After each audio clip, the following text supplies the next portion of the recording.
Je vais commencer la présentation. Donc moi, je suis Pascal Bresson, je travaille au département de la Haute-Saône et une partie de ma mission, environ un tiers de mon temps de travail, est consacrée donc au suivi du comité d'itinéraire de la Voie bleue, et ce depuis 2018. Voilà, donc je suis accompagné pour cette présentation par Johan Gauthiot, qui lui a été recruté par Destination 70, qui est donc l'ADT de la Haute-Saône.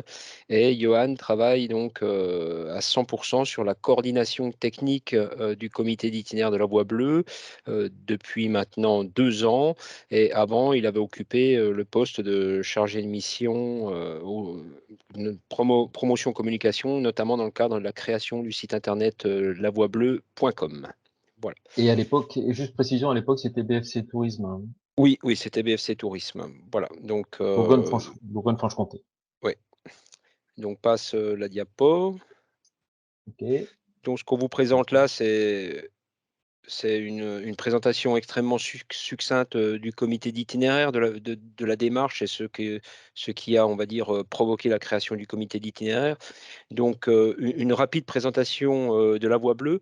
La Voie bleue, c'est un itinéraire inscrit donc au schéma national des véloroutes et voies vertes qui suit en fait la Moselle, le canal des Vosges et la Saône sur donc 700 km. C'est une véloroute qui a un lien très fort avec le chemin de halage, donc un très faible dénivelé.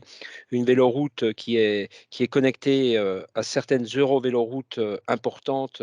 On pense notamment à l'EV17, enfin la Via Rona et l'Eurovélo 6, hein, la véloroute des fleuves. Vu que c'est une véloroute qui a un lien très fort avec le chemin de halage, il y a une proportion de sites propres réservés aux mobilités douces qui est quand même très forte, avec aujourd'hui plus de 75%. Voilà. Donc le comité d'itinéraire de la Voie bleue, alors je ne vais pas rentrer trop dans les détails, hein, l'objectif c'est peut-être de vous présenter l'historique de la création de cette démarche. Aujourd'hui, le comité d'itinéraire de la Voie bleue, c'est une trentaine de partenaires avec des collectivités de différents échelons, régions, départements, métropoles, EPCI. L'historique, en fait, c'est quand le comité d'itinéraire a été créé au 1er janvier 2018 avec comme chef de file donc le département de la Haute-Saône et comme exécuteur budgétaire Destination 70, c'est-à-dire l'ADT de la Haute-Saône. La démarche en elle-même, la réflexion autour de la création du comité d'itinéraire, elle s'est déroulée en 2016 et principalement en 2017.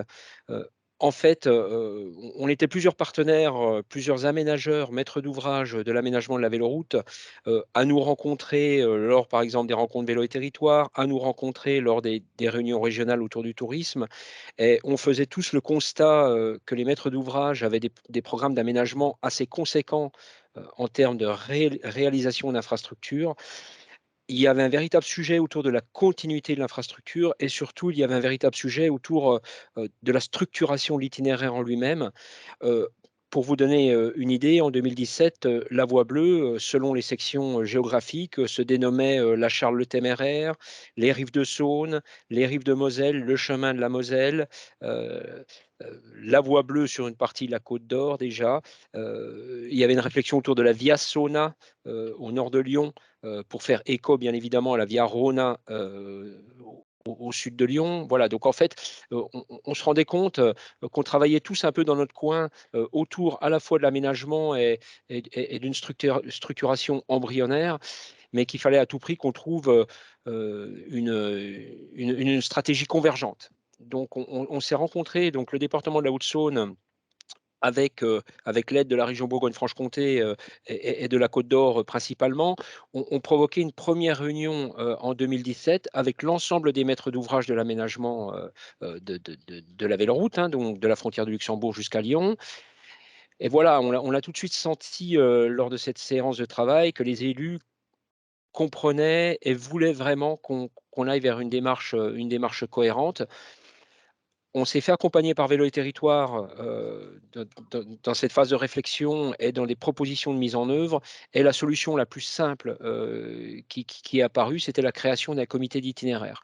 Donc le comité d'itinéraire de la voie bleue, ce n'est pas une structure, on n'a pas créé une structure, un syndicat ou autre. En fait, ce sont des conventions, de partenariat, qui dans un premier temps avaient une durée de 3 ans, donc couvraient la période 2018, 2020. Et en fait, ce sont des conventions de partenariat entre le département de la Haute-Saône en tant que chef de file, Destination 70 en tant qu'exécuteur budgétaire et un partenaire. Voilà, donc on avait 29 conventions de partenariat.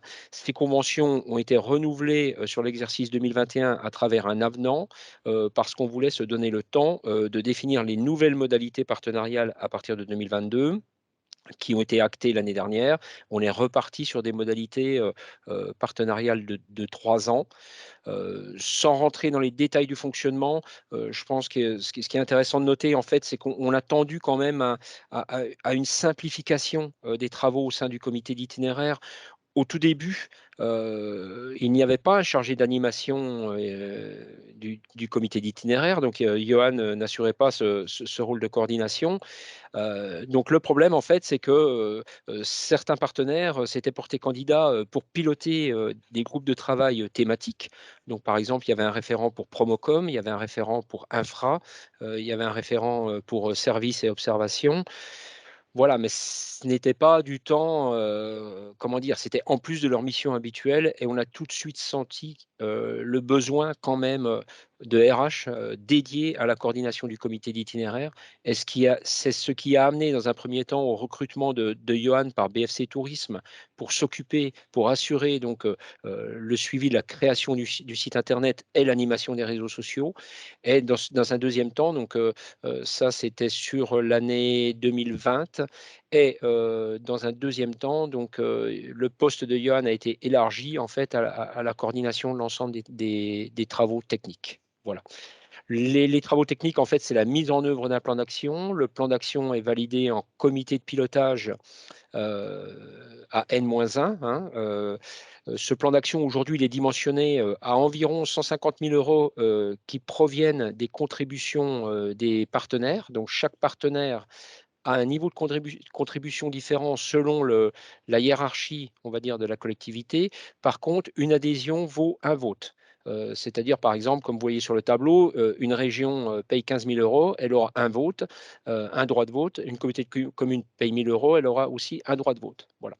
Donc on est parti sur ce système très, voilà, très égalitaire en termes de droit de vote, malgré le niveau de contribution. Information importante aussi par rapport à ce budget annuel, hein, donc 154 kilos euros.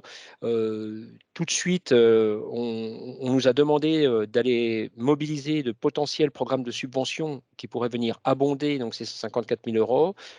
La difficulté, c'est que la voie bleue, en fait, qui est sur les bassins Moselle et Saône, est sur des périmètres de subvention qui sont distincts, hein. Donc en fait, il y a un FEDER, par exemple, pour le versant Moselle, il y a un FEDER pour le versant Saône, il y a des fonds d'État à travers le FNADT, mais on va dire les modalités d'intervention et les dépenses éligibles ne sont pas les mêmes selon les programmes. Donc ça a été relativement compliqué, mais on a quand même réussi, au cours des 4 dernières années, à mobiliser annuellement une moyenne de 25 kilos euros de FNADT et environ 30 kilos euros de FEDER. Voilà, donc aujourd'hui, le budget annuel, pour faire simple, il dépasse les 200 kilos euros, subventions comprises, et ça nous permet quand même, à la fois, d'assurer, le rôle de la coordination, donc le recrutement de Johan Gauthiot, une partie de mon temps de travail, qui est touché par le département de la Haute-Saône, et puis, un accompagnement de Vélo et Territoires. Voilà, donc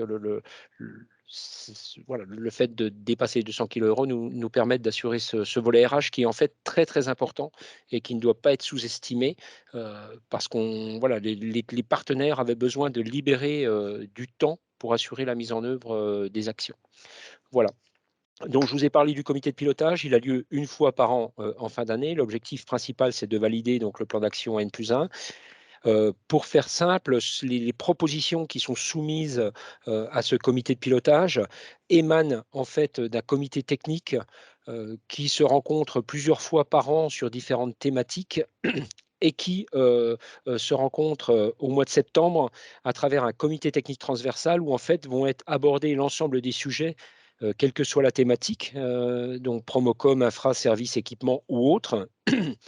Et l'objectif, c'est en fait d'assurer une transversalité de la vision des actions du comité d'itinéraire, de communiquer aux collectivités partenaires, du moins à leurs techniciens, les propositions qui seront soumises aux élus, de telle manière que les élus arrivent en comité de pilotage en connaissance de cause des propositions d'action et puissent valider, arbitrer les propositions de décision.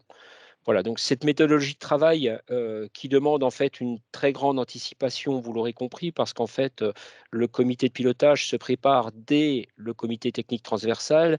Donc on est déjà à 3 mois avant le comité de pilotage, qui lui-même dépend de propositions techniques, d'autres comités techniques, thématiques. Donc en fait, parfois on travaille avec plus de 6 mois d'anticipation, mais l'avantage, de ce système, c'est qu'on permet vraiment une très, très bonne transversalité, des informations entre partenaires. Les échanges sont libres, dans le comité d'itinéraire. On ne censure aucun sujet. Il y a beaucoup de concertation, ce qui fait qu'en comité de pilotage, il y a, presque toujours unanimité, sur les propositions de décision. Voilà, il n'y a jamais eu de polémique, hein, en comité de pilotage. C'est ce qui a permis certainement au comité d'itinéraire de la Voie bleue, de mettre en œuvre ces plans d'action. Même en période covid, là où il y avait quand même de grosses restrictions et on s'était posé la question par rapport à certaines actions, on a su trouver des actions d'opportunité pour assurer donc la mise en œuvre, du plan d'action. Voilà. Donc je pense que maintenant on va rentrer, vraiment dans le volet, technique et je vais laisser la parole à Johan, vu qu'il est le chargé d'animation. Voilà, Johan, à toi. On commence OK, par merci quoi? Par, Pascal. On peut Comment? peut-être vas-y, commencer vas-y. par le slide 5. Nicolas, tu voulais qu'on passe plutôt sur la partie infra au démarrage? OK, ouais. OK. Effectivement, en termes de réalisation, donc bien évidemment, si on reprend la partie donc, comme l'a dit Pascal, on a organisé en deux comités techniques. Donc là, on a un comité technique, infrastructure, signalisation, service, intermodalité, observation. Sur ces volets, voilà, au démarrage de l'itinéraire, alors moi, j'étais pas présent, mais il y a eu un gros travail de définition de l'itinéraire, des étapes et plus tard, des variantes. Donc ça, c'était la base, on va dire.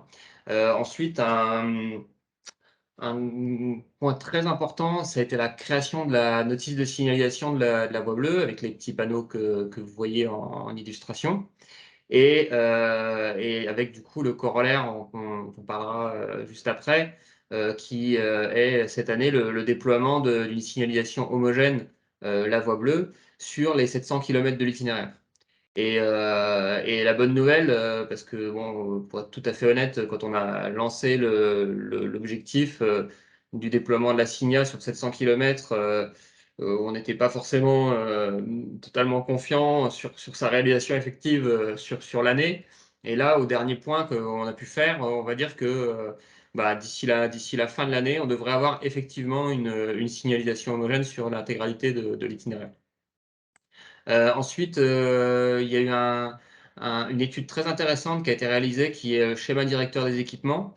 Donc vous voyez une petite illustration en haut à droite, en fait, qui a consisté à définir des aires de service et des haltes repos le long de l'itinéraire. Donc on a environ 100-110 aires de service et haltes repos définies par le cabinet qui nous a accompagnés sur le projet, bien évidemment en concertation avec les territoires.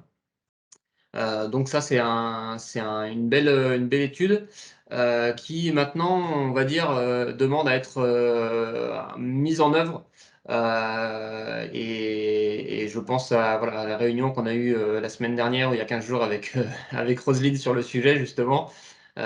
Puisque bah, parfois aussi, c'est un petit peu la problématique d'un collectif avec autant de partenaires. Parfois, on a des études qui sont faites, qui sont super intéressantes, mais on se rend compte qu'il y a tellement de chantiers en même temps que il y a certains volets qui sont, on va dire, un peu oubliés par les partenaires. Pas de mauvaise volonté, mais simplement parce que il y a d'autres priorités. Voilà, l'étude, elle est mise dans un placard et puis il y a un peu de poussière qui se met dessus. Donc, d'où l'importance, comme le disait Pascal, du rôle de coordonnateur sur un comité d'itinéraire, puisque du coup, finalement, on passe beaucoup de temps à organiser des réunions, parfois à un niveau infra. Là, sur la partie équipement, on a organisé avec Armel, hein, qui est dans la réunion, des points avec chaque département et au sein du département, toutes les EPCI concernées, pour vraiment refaire le point secteur par secteur sur où on est l'avancée des chantiers sur ces aspects-là. Donc cet aspect d'animation, de coordination, il est vraiment fondamental. Ensuite, parmi d'autres réalisations, on peut avoir ce que vous voyez en bas à gauche, le design d'un RIS et d'un totem. Ça, c'est typiquement aussi quelque chose qui est tout à fait dans la logique du rôle du comité d'itinéraire, c'est de dire, bon, à partir de maintenant, si jamais vous souhaitez implanter un RIS ou un totem sur la voie bleue, voilà le design graphique, voilà le modèle de mobilier idéalement qu'on vous recommanderait d'implanter. L'avantage de ce point-là, c'est que là, on a déjà quelques premiers RIS qui sont implantés sur l'itinéraire. Demain, l'idée, c'est que tout le long de l'itinéraire, on retrouve exactement ce modèle de RIS, ce qui permet vraiment de créer une homogénéité pour tout au long de l'itinéraire pour les cyclotouristes. Ensuite, on a eu un sujet, alors, qui, à mon avis, qui n'est pas terminé, on risque d'en reparler pendant encore 20 ans, sur l'étude intermodalité, puisque, voilà, c'est évidemment un sujet clé, hein, comment les cyclotouristes arrivent sur l'itinéraire et comment ils en repartent, et avec notamment la problématique bien connue du train plus vélo, et de comment la SNCF s'empare de ces sujets-là. Après, l'avantage qu'on a, c'est que comme on travaille avec les régions qui sont, alors je ne sais plus quel est le terme exact, si c'est autorité AOM. organisatrice de la mobilité ou quelque chose comme ça, Mhm. Mhm. euh, il y a quand même des chantiers qui sont possibles, notamment au niveau de l'aménagement des gares, notamment voilà, dans le futur, on espère peut-être des emplacements un peu plus conséquents au niveau des trains. Et au-delà en fait, l'idée, c'est d'aller au-delà de ce que peut imposer la LOM, c'est vraiment d'aller regarder finement, territoire par territoire, où sont les éventuelles pistes d'amélioration. Après, bien évidemment, il y a tout ce qui est voilà, suivi des labellisés accueil vélo, ça c'est relativement classique. Et puis quelque chose qui pourrait peut-être vous intéresser, et je pense peut-être à la collègue de Paris, même si c'est indirect, mais il y a une étude de fréquentation qui est en cours là, sur les 700 km. Et du coup, on aura des chiffres d'ici la fin de l'année, début d'année 2023, sur la fréquentation de l'itinéraire qu'on a déjà via le biais de compteurs, mais là, on aura une étude vraiment sérieuse qui mêlera à la fois du quanti et du quali, qui nous permettra aussi d'affiner finalement quels sont les profils des pratiquants sur l'itinéraire. J'active un petit Facebook, peu, alors. Yoann, hein, parce que le temps tourne, hein. Vas-y. Ok, alors je ferai beaucoup plus rapide sur la partie Promocom qui finalement occupe une grosse partie du budget et aussi une bonne partie du temps. Mais c'est vrai que les deux volets en fait sont très très importants. Au niveau de la partie Promocom, on est sur quelque chose de classique, hein. En fait, quand vous avez rien, vous faites une charte graphique. Ensuite, site web, alors bien évidemment, si possible en 3-4 langues. Et puis après, tout ce qui est, voilà, tout ce qui est au niveau digital, réseaux sociaux, au niveau relations presse, on fait beaucoup d'accueil de presse, avec de belles retombées des revues spécialisées, mais pas que. On est aussi sur des cibles généralistes, parce qu'on pense que les néo-itinérants représentent vraiment le potentiel de l'itinéraire, d'autant qu'il est relativement facile. On a travaillé sur de la photo, de la vidéo, on a sorti un nouveau topo guide, voilà. On participe à des salons, on a réalisé une carte touristique aussi qui va être bientôt déclinée département par département. Bref, énormément d'actions qui mobilisent bien évidemment la coordination, mais aussi les partenaires. Et c'est là-dessus peut-être où je voulais peut-être insister, c'est que même si in fine, vous avez un temps plein sur un éventuel comité d'itinéraire que vous pourriez créer. Voilà, sachez que, et je pense que les partenaires de la Voie Bleue qui sont présents aujourd'hui à La Réunion, les partenaires sont forcément mobilisés sur les actions Promocom, et j'allais dire encore plus sur la partie infraservice, parce que tout simplement, l'objectif, après, c'est de créer une structure légère. Mais si on a une structure légère, on est obligé de s'appuyer sur les services RP, les services promo, les services infra, etc. des partenaires. La coordination n'a pas vocation en fait à tout faire, même si sans vouloir nous jeter des fleurs, on fait déjà pas mal de choses quand même en propre. On est assez polyvalent, mais l'objectif c'est vraiment voilà, de s'appuyer aussi sur les partenaires. Et je dirais qu'au-delà de l'aspect RH pur, je pense que ce qui est important, c'est que euh, s'appuyer sur les partenaires, c'est aussi permettre de créer une dynamique collective. Je pense que vous participez tous à des collectifs ou à des grandes réunions avec plein de monde, etc. Et finalement, si on est en mode uniquement récepteur dans un projet, finalement, on est impliqué, mais pas plus que ça. Le jour où on devient acteur vraiment sur un projet ou deux, etc., tout de suite, ça crée vraiment une autre dynamique. Et je pense que ça, c'est une des clés aussi de succès bah, voilà, d'un collectif pour l'animation d'une ville de route. Juste pour Je t'en prie, préciser Nicolas, peut-être ouais. aussi que, en fait, l'implication effectivement dans le comité d'itinéraire, pour les partenaires, sur l'itinéraire correspond aussi un peu aux missions, de chacun de vous, hein. C'est-à-dire que c'est aussi la promotion locale, sur votre territoire, sur votre région, votre département, de l'itinéraire en tant que potentiel de développement touristique. Donc c'est un mix entre le niveau itinéraire qui donne une dimension de grande dimension à l'itinéraire et l'implication locale, effectivement, par rapport à la valorisation locale et le cumul des deux permet effectivement d'avoir une dynamique, comme le précise Johan. Ouais, tout à fait. Ouais. Après, bah, bon, j'essaie de passer rapidement là-dessus, simplement pour dire que on a défini donc au comité de pilotage des perspectives 2022-2024 qui s'appuient sur bah, du coup 10 grands axes. Donc bon, je pense qu'on peut passer rapidement là-dessus, hein. On va dire une stratégie Mmh. classique, mais on voit bien que on a vraiment un axe Promocom et un axe infraservice qui sont vraiment les piliers qui viennent soutenir un objectif de développement à moyen et à long terme. Mmh. Ce diaporama vous sera disponible, hein, aussi, hein, effectivement. Comme ça, vous aurez les éléments. Là, c'est un peu difficile de le lire, mais voilà, vous l'aurez aussi a posteriori. Et donc effectivement, pour finir là-dessus, quelques actions un peu emblématiques là, sur l'année.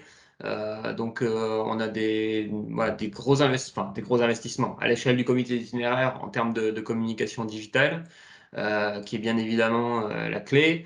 On a également donc pas mal d'actions au niveau RP France, mais aussi Allemagne. C'est vraiment notre pays cible vu la situation géographique de la véloroute. Il y a également bon, des participations à des salons, on en a parlé, topo guide, carte touristique également. Et puis un des enjeux maintenant sur lequel on commence à être un peu mûr, c'est le développement des relations avec les TO et les agences, puisque l'itinéraire est encore relativement naissant malgré tout. Et l'objectif là, c'est de vraiment booster la production de séjours, voilà, avec le nom de la Voie Bleue dans le séjour. Et puis au niveau infraservice, donc on en a parlé également, la mise en place d'une signée homogène sur les 700 km de l'itinéraire qui devrait être effective d'ici la fin de l'année. Une étude de fréquentation. Il y a énormément de travaux, et en particulier sur la partie Mâcon-Lyon, qui était un peu encore le chaînon manquant pour avoir vraiment quelque chose de très qualitatif. Mais là, cette année, je pense qu'il doit y avoir à peu près 15 millions d'euros de travaux là, entre Mâcon et Lyon. Et bon, autant vous dire qu'une fois que le Mâcon-Lyon sera vraiment parfait, normalement, on devrait avoir des hordes de Lyonnais qui devraient remonter, alors si ce n'est dans le Grand Est, au moins jusqu'en Saône-et-Loire. Et voilà, on souhaite et on espère que tout ça booste vraiment la fréquentation. Et puis, voilà, après, je passe sur les autres petits points. Peut-être juste un dernier petit point, en pensant à Armel qui est avec nous aujourd'hui. On travaille aussi sur un projet de continuité européenne de la voie bleue. L'objectif, ce serait d'avoir une continuité par la Moselle-Radweg. Pour l'instant, les discussions sont en cours. Voilà, j'en dirai pas plus. C'est en cours. On n'a pas encore vraiment de retour.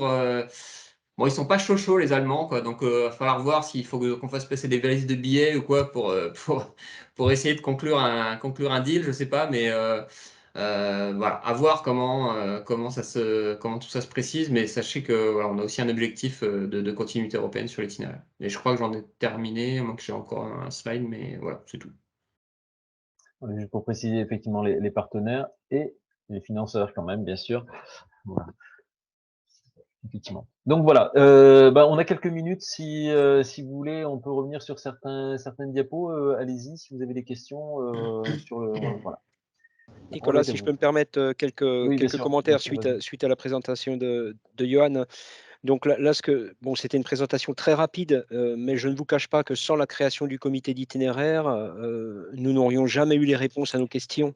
Alors, c'est vrai qu'on surtout avec le prisme infra, bon, on va dire le volet Promocom, il s'est construit, voilà, on a créé une identité avec un site internet, on va dire c'est relativement c'était relativement logique. Par contre, il y avait vraiment de grosses questions en 2017 sur le volet infra. Les maîtres d'ouvrage n'avaient pas les réponses. Alors, des outils très simples, mais qui sont très utiles. La notice de SIGNA, bien évidemment. Hein, comment jalonner ça peut sembler du b.a.-ba, mais c'est vraiment les questions que se posaient les maîtres d'ouvrage. Quelle signalétique directionnelle je dois mettre en place sur l'itinéraire? On n'avait pas la réponse en 2017, on l'a aujourd'hui. Quel niveau d'équipement on doit installer sur l'itinéraire La Voie Bleue? Chacun faisait un petit peu comme il voulait. Aujourd'hui, on a quand même un schéma directeur des équipements. Voilà. Comment valoriser sur site la voie bleue, l'itinéraire? On a les gabarits RIS, on a les totems pédagogiques. Voilà. Et puis après, des questions que nous posaient, par exemple, souvent les tours opérateurs en termes d'intermodalité. C'est pareil, on a dû faire un diagnostic. Il y avait vraiment de grosses questions sur ces sujets-là. Alors, quand je regarde tout ce bilan que nous a présenté Johan, c'est vrai que c'est quand même une certaine fierté parce que, voilà, en 2017, c'était des points d'interrogation partout sur ces sujets. Et aujourd'hui, alors je ne dis pas on- on a trouvé toutes les réponses, mais je pense que l'itinéraire est beaucoup plus mûr et beaucoup plus existant en fait sur le terrain. Voilà. Et ça, je pense que seul le comité d'itinéraire l'aurait permis. Donc voilà, si vous avez des questions, n'hésitez pas, levez la main ou par rapport. On a encore 10 petites minutes si vous voulez. Attends, oui, Mathieu, oui, vas-y. Oui, donc Johan évoquait le fait que le gros du budget, si j'ai bien compris, même s'il y a c'était voilà une donnée voilà comme ça approximative, le gros du budget passait dans le Cotec Promocom. Est-ce que c'est parce que la voie bleue est majoritairement aménagée aujourd'hui ou est-ce que c'est voilà une volonté de muscler la promotion? Bah, je sais pas si tu veux répondre là-dessus, Pascal, mais sinon je fais vite là-dessus. En fait, ce qu'il faut voir, c'est que. Alors, Vas-y, Pascal, vas-y. Vas-y. je pense que l'élément de réponse principal à prendre en compte, c'est que le comité d'itinéraire n'a pas vocation à se substituer au maître d'ouvrage de l'aménagement de la véloroute. C'est-à-dire que l'ambition du comité d'itinéraire, c'est de créer des schémas directeurs qui soient déclinables sur l'ensemble de la véloroute Après, charge aux maîtres d'ouvrage de les décliner sur leur territoire, hein, donc la mise en place de la signal, la mise en place d'équipements ou autres. Donc en fait, le volet infra et financièrement, il est principalement constitué d'études et de schémas directeurs, donc qui ont une, alors déjà, c'est du one shot, hein. Une fois que vous avez fait l'étude signalétique, elle est faite, voilà, hein, donc elle est pérenne. Donc c'est pas une action qui est renouvelée annuellement, contrairement par exemple à des campagnes de promotion Facebook ou autres. Voilà, donc on est sur du one shot et surtout les coûts qu'a mentionné Johan intègrent la partie étude, mais n'intègrent pas la partie mise en place sur le terrain. Voilà, donc je pense que c'est ce qui justifie principalement la différence de dimensionnement financier. Ok. Merci. Kelly, si tu peux intervenir. Ouais. Oui, en fait, Ah bon, je suis Alain Bocciarelli, je suis le directeur attractivité et développement des territoires. Je remplace ma collègue Élodie Milot qui suivra plus précisément ce sujet-là. Moi, je voulais juste savoir si, tout au long des 700 km d'itinéraire, l'ensemble des maîtres d'ouvrage se sont mobilisés dès le début de la réflexion ou si vous avez eu quelques trous dans la raquette au début. Pascal? Alors, il y a eu quelques trous dans la raquette. Peut-être parce que lorsque le projet est né, c'était vraiment, enfin, il n'y avait rien avant. Donc c'est vrai qu'on s'est rapproché de collectivités qui ont peut-être découvert, hein, qu'est-ce qui se passe, voilà, c'est quoi la voie bleue? Alors à l'époque, elle s'appelait pas la voie bleue, mais voilà, c'était quoi cette véloroute? Tout le monde n'avait pas cette visibilité nationale en fait de la véloroute. Certains maîtres d'ouvrage, je pense notamment à ceux très locaux, avaient l'aménagement, on va dire, d'un itinéraire mobilité douce de quelques kilomètres sur le comité de communes, sans avoir la vision globale de l'itinéraire. Mais ces trous dans la raquette, quelque part, on les a résolus. Pourquoi? Parce qu'on a réussi à mobiliser l'ensemble des régions concernées par l'itinéraire et l'ensemble des départements concernés par l'itinéraire. Donc, d'une manière ou d'une autre, il y a eu des actions de sensibilisation, pardon, à direction de tous les maîtres d'ouvrage avec un fonctionnement. Alors, on va peut-être pas rentrer dans le détail, hein, Nicolas, mais sachez qu'en parallèle du comité d'itinéraire, certaines collectivités, notamment à l'échelon départemental, ont organisé des comités miroirs. C'est-à-dire, ils ont mis autour de la table l'ensemble des partenaires de leur territoire. Hein. Donc, par exemple, un département, alors c'est le cas de la Meurthe-et-Moselle pour ne pas la citer, mais le département met autour de la table l'ensemble des partenaires locaux concernés par la voie bleue. Donc aujourd'hui, on va dire, on a encore quelques maîtres d'ouvrage qui ne sont pas partenaires du comité d'itinéraire pour différentes raisons, mais la très grande majorité en font partie et de toute façon, le lien est fait avec nos référents départementaux.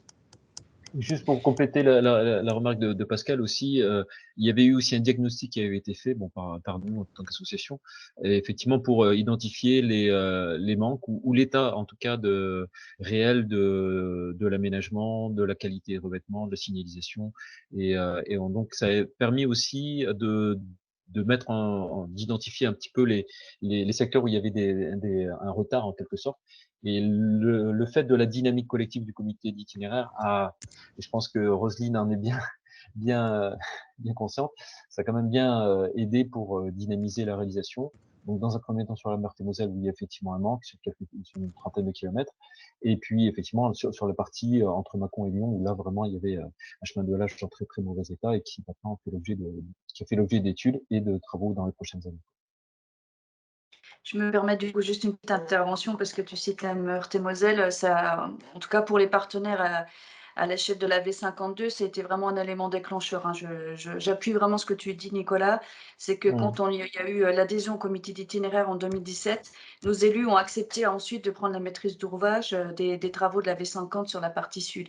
Mais c'est aussi ces arguments qu'on a pu, dont on a pu disposer au travers du comité d'itinéraire qui a fait qu'il y a eu cette décision politique, puisque c'est des budgets quand même très conséquents quand on est sur de l'infra.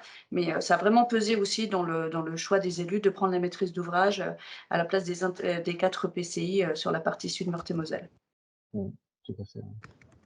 Il nous reste quelques minutes. Stéphanie, tu voulais poser une question? Je ne sais pas si Pascal et Yoann, vous êtes vraiment contraints par votre prochaine visio. Mais... Moi, je peux rester encore quelques minutes, hein, s'il faut, il n'y a pas de problème. Okay. Stéphanie, Oui. tu avais levé la main? Oui, rapidement, mais je crois que j'ai trouvé la réponse. J'avais posé la question de savoir si le site internet était marque blanche France Vélo Tourisme. Donc j'ai regardé, j'ai reconnu l'univers, donc j'imagine que la réponse est oui. Oui. OK. Et du coup, juste une question, je voulais savoir en fait qui était du coup client, entre guillemets, on va dire partenaire de France Vélo Tourisme. Est-ce que c'est l'ADT 70? Est-ce que c'est le CD 70? Enfin, comment ça s'organise? Alors l'exécuteur budgétaire, c'est Destination 70. Donc tout ce qui est contractualisation, on va dire, financière derrière, hein, que ce soit, mise en concurrence et autres, tout est assuré par Destination 70. Donc aujourd'hui, le client de France Vélo Tourisme, c'est Destination 70, en sachant bien évidemment que dans la comptabilité Destination 70, les actions comité itinéraire sont fléchées. Voilà, il n'y a pas mélange des budgets, hein. Il y a vraiment un budget qui concerne le comité d'itinéraire et les recettes et dépenses qui sont fléchées en conséquence. Et Pour merci compléter beaucoup. pour compléter la question de Stéphanie, quel est à peu près le volume budgétaire qu'il faut compter pour un site marque blanche? Si vous avez les éléments, hein. Enfin, déjà conception, puis ensuite en fonctionnement annuel, quoi. Je sais pas si vous avez. J'ai plus les chiffres exacts en tête, mais D'accord. bon, faut se dire 20-30 000 euros, je pense, quelque chose comme ça sur la création. Et après, il faut compter environ 10 000 euros, 10-15 000 euros en fonction de ce que vous souhaitez pour la maintenance, les développements mutualisés, si vous passez par FVT. Ouais, de mémoire, c'est D'autres bien ça, hein. ouais.